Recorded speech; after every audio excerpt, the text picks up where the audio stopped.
Bandra railway station पर एक लड़की ट्रेन से जैसे ही उतरती है, उसके पीछे से कोई उसके ऊपर हाथ रखता है। जैसे ही वो लड़की पीछे देखती है, उसके ऊपर कोई एसिड फेंक देता है।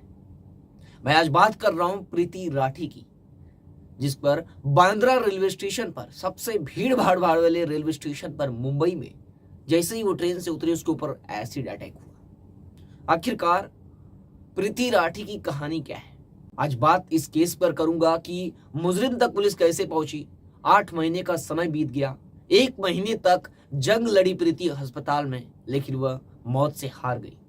आइए पूरी कहानी आप लोगों को विस्तार से बताता हूं कि प्रीति राठी पर इतना बड़ा हमला किसने और क्यों किया था। नमस्कार दोस्तों, मेरा नाम है ब्रिजेश यादव, फिर हाजिर हूं क्राइम स्टोरी श्रृंखला के एक नए एपिसोड में। आज बात प्रीति राठी केस की करूंगा। कहानी की शुरुआत होती है दिल्ली से। दिल्ली के एक नरीला इलाका है, उस इलाके में प्रीति रहती थी। प्रीति के पर घर के अंदर उसके रिश्तेदार, उसके माँ बाप, यानी इनकी फैमिली काफी बड़ी थी और ये दिल्ली के रहने वाले थे। प्रीति पढ़ाई लिखाई कर चुकी थी, लगभग उसकी अब नौकरी की तलाश थी और नौकरी के लिए अप्लाई भी कर चुकी थी। जैसे ही कुछ महीने बीते, उसे नौकरी मिल गई और उसके आसपास में उसके साथ उसके दोस्त, उसके कई रिलेटिव के बच्चे सब पढ़ रहे थे और सभी उसके साथ पास हो गए, लेकिन सभी को नौकरी नहीं मिली, कोई पिछड़ गया और प्रीति को नौकरी मिल गई। प्रीति को मुंबई में ही नौकरी मिली। मुंबई के जो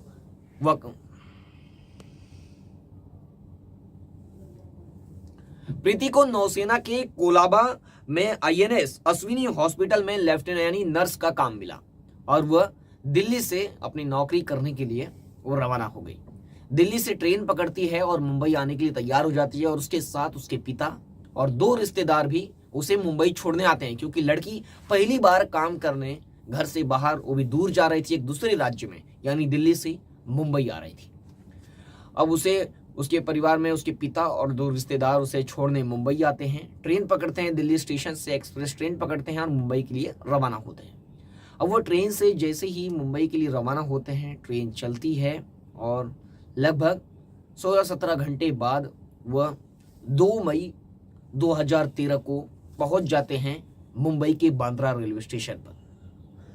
बांद्रा रेलवे स्टेशन पर ट्रेन रुकती है और प्रीति और उसके जो रिश्तेदार हैं साथ में और जो उसके पिता हैं, प्रीति पहले बैग लेकर अपना ट्रेन से उतरती है और पीछे रिश्तेदार हैं, जो पिता हैं, वो अपना सामान लेकर साथ में, यानी सामान को अपना लगेज के साथ उतर रहे थे। प्रीति उतरकर खड़ी थी, तब तक पीछे से कोई आता है और उसके कंधे पर हाथ रखता है और जैसे ही प्रीति पीछे देखती है, उसके ऊपर अचानक से एसिड फेंक दिया जाता है और तड़प तड़प कर वहीं पे, यानी प्रीति तड़पने लगती है उसी बांद्रा रेलवे स्टेशन पर। और उस समय बांद्रा रेलवे स्टेशन पर काफी भीड़ थी।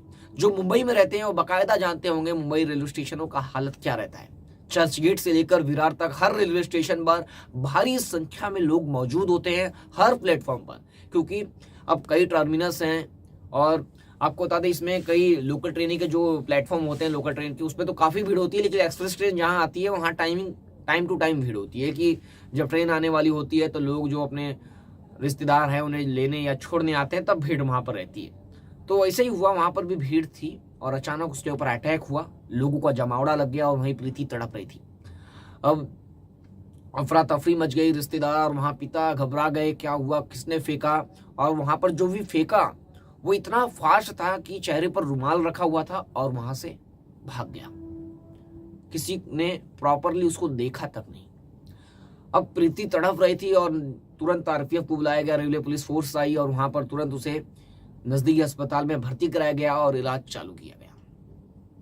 अब इस केस में एफआईआर हो गई और पुलिस इन्वेस्टिगेट करने लगी, क्योंकि एक बहुत बड़ी घटना थी। बांद्रा रेलवे स्टेशन पर एसिड अटैक छोटा मोटा, यानी कोई बहुत बड़ी साजिश भी हो सकती है इस लड़की को मारने के पीछे। अब लड़की अस्पताल में भर्ती थी। धीरे धीरे 1 हफ्ते का समय बीत गया। पुलिस इस केस में इन्वेस्टिगेट कर रही थी कि आखिरकार जो लड़की है प्रीति राठी, इसके ऊपर किसने और क्यों फेंका एसिड।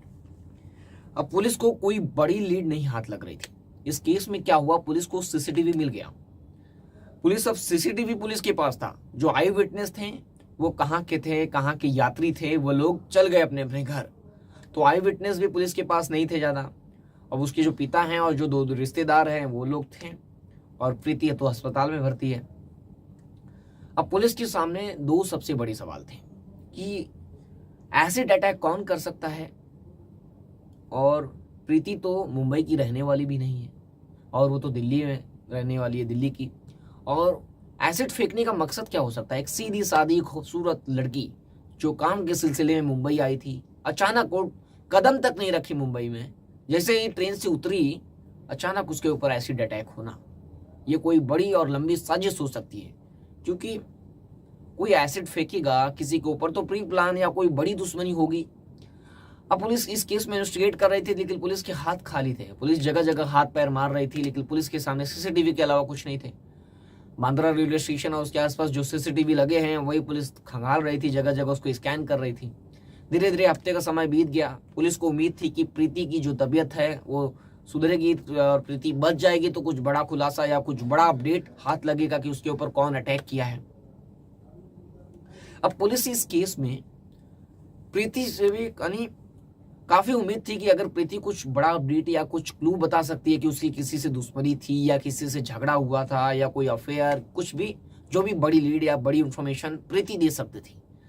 लेकिन प्रीति की जो स्थिति है वो स्थिर तो थी, लेकिन हालत काफी गंभीर थी, यानी ना बचने और बचने दोनों के चांसेस थे। धीरे धीरे इलाज चलता रहा और 2 हफ्ते का समय बीत गया, लेकिन प्रीति की हालत जस की तस थी, यानी कोई सुधार भी नहीं था और ना कोई डैमेज था। अब ऐसे ही धीरे धीरे 3 हफ्ते का समय बीत गया। प्रीति वेंटिलेटर पर मौत से जंग लड़ रही थी, लेकिन प्रीति होश में नहीं थी। और कुछ दिनों बाद, लगभग 3 हफ्ते बाद, प्रीति को लगभग होश आया तो वो अपने दोस्त से बात करती थी। उसकी जो करीबी दोस्त वहां पर आई थी उसे देखने, उससे दोस्तों से बात करती थी और दोस्तों से इंफॉर्मेशन शेयर करती थी। अब पुलिस को इंट्रोगेट करना था, लेकिन पुलिस की इंट्रोगेशन काफी बड़ी होगी तो प्रीति से पुलिस बात नहीं कर पाती है। अब धीरे धीरे लगभग 1 महीने का समय बीत जाता है और प्रीति 1 जून को दम तोड़ देती है, यानी मौत से हार जाती है। जिंदगी की जंग लड़ते लड़ते लगभग 2 मई को एसिड अटैक होता है और 1 जून को प्रीति की मौत हो जाती है मुंबई के एक अस्पताल में।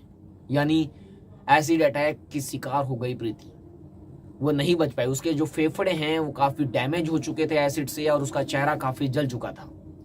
अब पुलिस को जांच करते करते भी 1 महीने का समय बीत चुका था, और जिससे प्रीति से जो उम्मीद थी कि कोई बड़ी इंफॉर्मेशन हाथ लगेगी, और प्रीति भी जा चुकी थी इस दुनिया में से।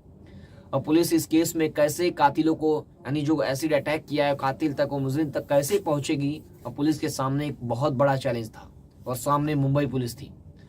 मुंबई पुलिस इस केस में इन्वेस्टिगेट लगातार कर रही थी, लेकिन पुलिस के सामने सीसीटीवी था और सीसीटीवी के अंदर रुमाल लगाया हुआ वो व्यक्ति जिसने एसिड अटैक किया। लेकिन अब वो कौन है, प्रीति से उसकी क्या दुश्मनी थी, ये सारे सवाल जवाब उसी के साथ थे। जब तक पुलिस उसे अरेस्ट नहीं करती तब तक ये सवालों के जवाब भी मिलना मुश्किल थे। धीरे धीरे इस केस में 7 महीने का समय बीत गया, लेकिन मुंबई पुलिस के हाथ अभी भी खाली थे। यानी एसिड अटैक हुआ 2 मई को, और मई, जून, जुलाई, अगस्त, सितंबर, अक्टूबर बीत गया, लेकिन इस केस में कोई बड़ी उपलब्धि मुंबई पुलिस को हाथ नहीं लगी। अब इस केस में इतना प्रेशर आने लगा मुंबई पुलिस के ऊपर, और जो उसके परिवार हैं, प्रीति राठी के परिवार वाले भी मुंबई हाई कोर्ट का दरवाजा खटखटाएं और बोले कि हमारी बेटी को न्याय मिलना चाहिए और केस में सीबीआई जांच करे। पुलिस कुछ बड़ी उपलब्धि हासिल नहीं कर पा रही थी और परिवार की मांग थी कि सीबीआई जांच करे इस केस में। बॉम्बे हाई कोर्ट ने भी लगभग 7 महीने बाद इस केस को मुंबई क्राइम ब्रांच को ट्रांसफर कर दिया। यानी अब इस केस को मुंबई क्राइम ब्रांच इन्वेस्टिगेट करेगी, जो मुंबई पुलिस कर रही थी इस समय। अब क्राइम ब्रांच के हाथ में ये केस आ चुका था और लगभग क्राइम ब्रांच इन्वेस्टिगेशन शुरू करती है और उसे भी लगभग 1 से 1.5 हफ्ते का समय बीत जाता है, और वह भी अब इस केस को वापस से शुरू करती है और फिर इन्वेस्टिगेट करती है। तो उसके सामने भी एक सबसे पहला सीसीटीवी था, और सीसीटीवी के बाद वो क्या करती है, आसपास लोगों का और परिवार वालों का स्टेटमेंट गैदर करने लगती है। यानी इन्फॉर्मेशन, जो भी स्टेटमेंट, कोई बड़ी इन्फॉर्मेशन, वो सब पूछताछ के जरिए इंट्रोगेट करती है परिवार वालों से। तो ऐसा पता नहीं चलता है कि किसी से दुश्मनी थी या कोई बहुत करीबी था, अफेयर था, ये सब सारी बातें पुलिस को पता नहीं चलती है। अब जो क्राइम ब्रांच है उसे भी इन्वेस्टिगेट करते करते लगभग 1.5 महीने का समय बीत गया, यानी 45 दिन का समय बीत गया। क्राइम ब्रांच को भी कोई बड़ी लीड, बड़ी सफलता हाथ नहीं लग रही थी। अब क्राइम ब्रांच भी अब डिसाइड कर चुकी थी, क्योंकि प्रीति मुंबई की रहने वाली नहीं थी, वो दिल्ली की रहने वाली थी, नरेला इलाके की। अब दुश्मनी हुई होगी भी तो दिल्ली में हुई होगी। अब दिल्ली में जहां पढ़ी होगी, जहां रहती होगी, वहीं कुछ हुआ होगा, क्योंकि वो मुंबई में तो काम करने आई थी, उसे नौकरी मिली थी INS अकोला में, यानी मुंबई के अंदर। वो नर्स का काम करने आई थी, काम तो कर नहीं पाई, उससे पहले उसकी मौत हो गई। तो यानी मुंबई में कुछ हुआ नहीं है, जो भी कुछ हुआ था दिल्ली के अंदर हुआ था। तो मुंबई क्राइम ब्रांच डिसाइड करती है कि उनकी टीम दिल्ली जाएगी। एक टीम को मुंबई क्राइम ब्रांच ने दिल्ली भेजा, उनके परिवार से और उसके आसपास उसके रिश्तेदार, दोस्त, सबसे एक लोगों से पूछताछ करने के लिए। जब मुंबई पुलिस की टीम यानी क्राइम ब्रांच की जब वहां पर पहुंची दिल्ली में, तो वहां पर एक बड़ी सफलता आखिरकार क्राइम ब्रांच को लगी। क्राइम ब्रांच को यह सफलता हाथ लगी कि जो प्रीति राठी थी और जो उनका परिवार था प्रीति राठी का, उसके करीबी एक और परिवार रहता था, अंकुर पवार का परिवार। और ये परिवार काफी एक दूसरे से यानी पारिवारिक रिश्ते थे, काफी मिला जुला करते थे, साथ में रहते थे, बातचीत होती थी। और प्रीति और अंकुर भी साथ में एक ही एज ग्रुप के थे और पढ़ाई करते थे। तो अब जब इन दोनों के बारे में पता चला कि ये दोनों पढ़ाई भी करते थे साथ में और परिवार में काफी अच्छे रिश्ते थे, तो इनसे भी पूछताछ करती है पुलिस। तो कोई बड़ी लीड हाथ नहीं लगती, बड़ी इन्फॉर्मेशन। लेकिन प्रीति के कई दोस्तों से और रिश्तेदारों से जब पूछताछ होती है तो कुछ अलग कहानियां और कुछ अलग अलग स्टेटमेंट सामने आते हैं। प्रीति की एक दोस्त बताती है कि प्रीति की जो एक दोस्त थी करीबी, प्रीति ने उसे बताया था कि जो अंकुर पवार है वो उसे प्रपोज कर चुका है, यानी प्रपोज करता है कि उसे वो पसंद है और वो शादी करना चाहता है। लेकिन प्रीति उसे मना कर चुकी है और ये बात उसे नागवार गुजरी है, यानी वो उसे पसंद नहीं है और प्रीति को प्रेशराइज कर रहा था वो। यानी प्रीति अपनी दोस्त को ये भी बताई थी कि जब मुंबई जा रही थी नौकरी के लिए तो पवार रोक रहा था कि मुंबई मत जाओ। लेकिन जो प्रीति है वो पवार की बात यानी अंकुर पवार की बात नहीं मानी। ये बात भी पुलिस को पता चली। और एक और बात पता चली कि जो अंकुर पवार है वो प्रीति को काफी पसंद करता था, प्रपोज तो किया ही था, और प्रीति ये सब बात वैसे यानी उसे इग्नोर करती थी, ये बात भी सामने आई। तो प्रीति फिर क्या होता है कि मुंबई पुलिस की टीम अंकुर को उठाती है, अंकुर पवार को उठाती है उसके परिवार घर पर जाकर और उसे अरेस्ट करती है, क्योंकि उसके खिलाफ स्टेटमेंट मिले हैं। अब स्टेटमेंट मिलने के बाद पुलिस उससे पूछताछ करती है। पूछताछ में जो पुलिस घुमा फिरा कर कड़ाके से पूछताछ करती है तो आखिरकार वो स्वीकार करता है कि उसने एसिड अटैक किया है। अब एसिड अटैक का मोटिव क्या था, ये अपने आप में एक रहस्य था। क्या जो स्टेटमेंट जो रिश्तेदार जो दोस्त दे रहे हैं कि अंकुर पवार पसंद करता था इसलिए एसिड अटैक कर दिया, तो ये बात शायद लास्ट में गलत हो गई। बात ये थी कि अंकुर पवार और प्रीति साथ पढ़ते थे। साथ पढ़ने के साथ साथ दोनों के परिवार वालों ने काफी प्रेशर किया था। प्रीति पढ़ने लिखने में काफी अच्छी थी और उसे नौकरी मिल गई, और वहीं अंकुर होटल मैनेजमेंट का पढ़ाई कर चुका है और उसे नौकरी नहीं मिल रही थी। और प्रीता उसके काफी प्रेशर करते थे और प्रीति की तुलना करते थे अंकुर से कि प्रीति को नौकरी मिल गई और वो मुंबई जा रही है और तू यहाँ पर बैठा है, ये वगैरह वगैरह जो हर परिवार में चलता है, वही अंकुर के साथ भी हो रहा था। प्रीति की तुलना अंकुर से की जाती थी और अंकुर काफी प्रेशराइज होता था, और क्योंकि प्रीति से ही तुलना करके उसके डैड जो थे, उसके पिता डांटते थे उसे। तो ये भी बात सामने आई कि वह गुस्से में था, यानी जो प्रीति थी उसकी तुलना बार बार अंकुर से की जाती थी और अंकुर को नौकरी नहीं मिल रही थी। तो उसके पिता की जो भी फ्रस्ट्रेशन था वो अंकुर के ऊपर निकालते थे और इसलिए अंकुर काफी गुस्से में रहता था प्रीति से, शायद ये भी बात थी। अब पुलिस उसे अरेस्ट करके कोर्ट में पेश करती है और लगभग 1-2 सालों में अंकुर को सजाए मौत की सजा सुना दी जाती है।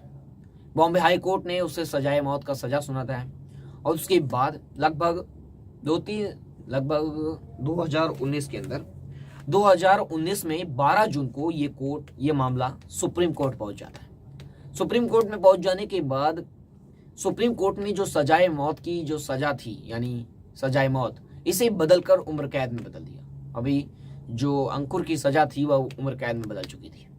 अब इस केस में मकसद क्या था, पुलिस इन्वेस्टिगेट कर रही है कि प्यार के चलते यानी एक तरफा प्यार में उसने हमला किया, या जो डैड का फ्रस्ट्रेशन था जो उसके ऊपर उसके डैड निकालते थे, प्रीति की तुलना करते थे उसके साथ, उसकी वजह से अटैक किया, ये अभी तक क्लियर नहीं हो पाया।